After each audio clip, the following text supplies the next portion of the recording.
First of all, I'd really like to thank you for agreeing to meet with me. Given the circumstances, I understand that it's a really hectic time, and it just means a lot to me that you'll take the time out of your day to meet with me to have this conversation so that we can learn a little bit more about each other. Um, to begin with my background, I'm a senior studying sociology at the University of Vermont. And before that, I actually worked in a retirement home for 5 years, three of which were in the kitchen. And during those first 3 years in the kitchen, I developed relationships with residents that showed me that they need a lot more than assistance with their medications and daily tasks to feel part of the community and to enjoy their lives. And this realization really helped push me towards taking on a role in the community life department, which scheduled the monthly activities for the residents. And one of the approaches I took in that department to ensure that residents were doing activities that met their values and their goals was to sit down and talk with them and ask them what kind of things they liked to do before they moved in or when they were younger and how we could adapt those to a resident community setting and then have all the other residents join in so they can enjoy as well. And I understand that this is a practice that your organization does, and I'd be really interested to learn about your approach and maybe some of the things that you found in your discussions with residents. First question: do you consider yourself a leader? Why or why not? I'd like to give you an example of a situation where I believed I showed the qualities of a leader. During my time working in a retirement community, I noticed that there was a lot of tension between the dining, care, and activities staff, and a lot of this had to do with information about the medical needs of residents, which can change very rapidly, as you know, not being shared among these departments, and people generally didn't know if their information was current or out of date. And while I knew everybody in the staff had the best interest of the residents in mind, the system of, holding information until it was desperately needed wasn't a really efficient way to achieve the goal of quality care. Um, so I took it upon myself to reach out to the dining supervisor who I had a good working relationship with, and together we contacted the CEO and the heads of the care and activities departments so we could have a meeting to discuss how we can move forward and improve communications between these departments as well as just ease tensions overall. So, for the next 6 months, myself and five other staff members,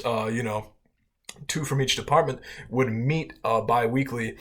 to share information and help us all be on the same page with the needs of the residents. Um,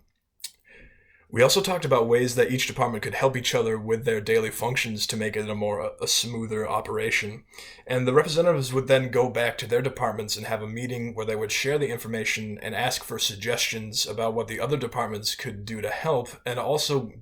ask what they'd be willing to do as a department to help the other departments in their jobs. And after 6 months, reports of conflicts drastically dropped, and information began to be shared when it came up, rather than as a response to a problem that was arising.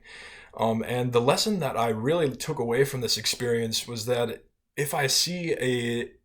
issue or something that can be improved upon in an organization, it's my responsibility to explain to others that can help why and to work with those people to improve the situation. Second question: what is your growing edge and how are you developing that skill?